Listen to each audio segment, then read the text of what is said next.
প্রিয় ভাই ও বোন, দুনিয়াতে আপনি যত বেশি আল্লাহকে ভয় করবেন, তাকওয়া অবলম্বন করবেন, আখিরাতে আপনি তত বেশি চিন্তামুক্ত থাকবেন।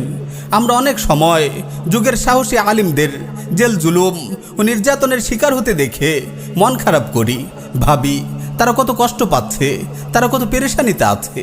মনে করি তারা কত দুর্ভাগা। নাউযুবিল্লাহি মিন যালিক। আমার ভাই ও বোন, আপনি মারাত্মক ভুল ধারণায় আছেন। যেসব সাহসী ও জিন্দাদিল আলিম, যেসব মর্দে মুজাহিদ নির্ভয়ে কোরআন সুন্নাহর কথা বলে, আল্লাহর জমিনে আল্লাহর বিধান কায়েমের কথা বলে, কুফরি ও শিরকি সংবিধানের বিরুদ্ধে কথা বলে জেল জুলুম ও নির্যাতনের শিকার হয়েছেন কিংবা হচ্ছেন, তারাই হলেন আসল সৌভাগ্যবান।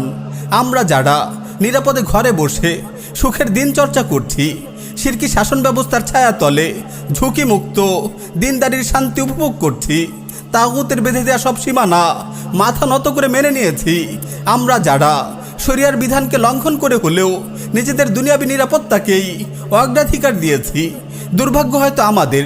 আল্লাহর এসব সাহসী বান্দারা, সময়ের এসব সাহসী আলিমরা ক্ষণিকের এই দুনিয়ার অশান্তি, পেরেশানি ও অনিরাপত্তার বিনিময়ে চিরস্থায়ী আখিরাতের শান্তি, চিন্তা মুক্তি ও নিরাপত্তাকেই গ্রহণ করেছেন।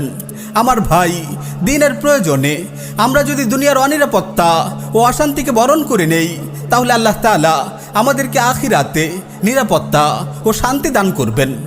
আখিরাতের চিরস্থায়ী শান্তি ও সাফল্যের জন্যে আপনি কি তুচ্ছ এই দুনিয়ার ক্ষণিকের সুখ ও শান্তিকে ডাস্টবিনে ছুঁড়ে ফেলবেন না? আপনি কি সাময়িক এই ভোগ বিলাসকে তুচ্ছ জ্ঞান করে আল্লাহর ইবাদতে মগ্ন হবেন না?